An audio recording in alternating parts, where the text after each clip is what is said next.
We all have stupid thoughts about dying, I think. It was a misty, rainy day in Lillehammer, Norway. I was there last month, and I was walking uphill because everything in Lillehammer is uphill. Even when you go downhill, I swear to you, you're going uphill. And I was going to visit the Olympic History Museum because it was pretty timely. The Olympics are going on right now. I kind of figured that might be where some people are tonight. It's a beautiful facility, really cool. It's the only one of its type in the world. It's dedicated to every Olympiad ever. And they even have a special museum for the '94 Winter Olympics, which were held there. And when I finished my tour, I had two options. I could go on to the next place, a place called the Myhogen, or I could go further uphill. You see, further up this mini mountain called Leisgardsbakken, that's a mouthful, right? Leisgardsbakken, is the ski jump. And I love the ski jump. The ski jump is psychotically insane. If you ever watch the ski jump, it's people going downhill at 8,000 miles an hour on a pair of skis, flying off the end of a ramp about 200 feet, leaning forward like they're crazy, and then landing. And I admire that because they don't have an airbag.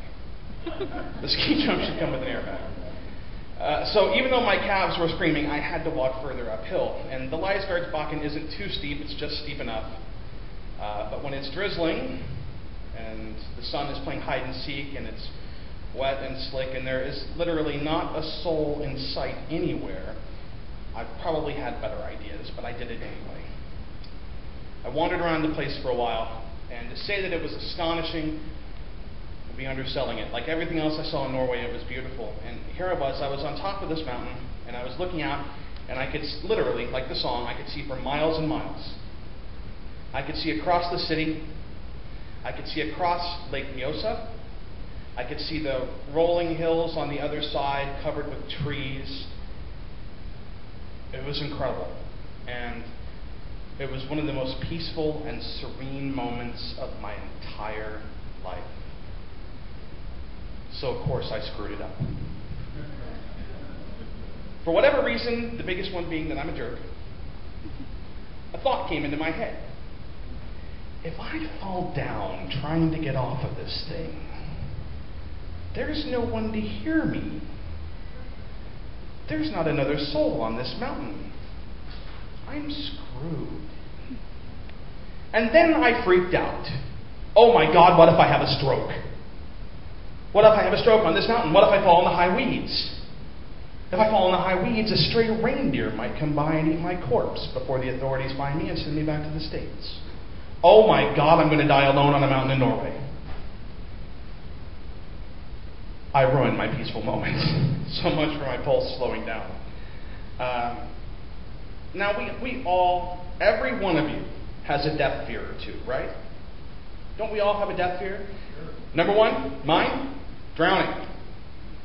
If I can get to the other side without water in my lungs, I think I will be peaceful in my rest. Number two, plane crash. Anybody afraid of plane crashes? Terrified of plane crashes. But if you want to really increase my paranoia, ask me about having a plane crash in water. Yeah, if you have that fear, you're welcome. Think on that for the rest of the night. If you ask me how I prefer to die, I would tell you heroically. I think we'd all take heroically. But if I had to choose second, I would pick in bed with someone else's wife. I realize that's unfair to her and unfair to him, but it doubles my chances of something cool heading into the afterlife. I'm thinking, orgasmic heart attack, shot by a husband. You could do worse. Drowning, for instance. The key is to, of course, control your fears. You can't let them rule you, and you can't let them ruin your day. Was it possible I could have stroked out while I was on the Leisgardsbakken? Absolutely. But I could do that grading one of my students' research papers. Trust me, my blood pressure's a lot higher at that point.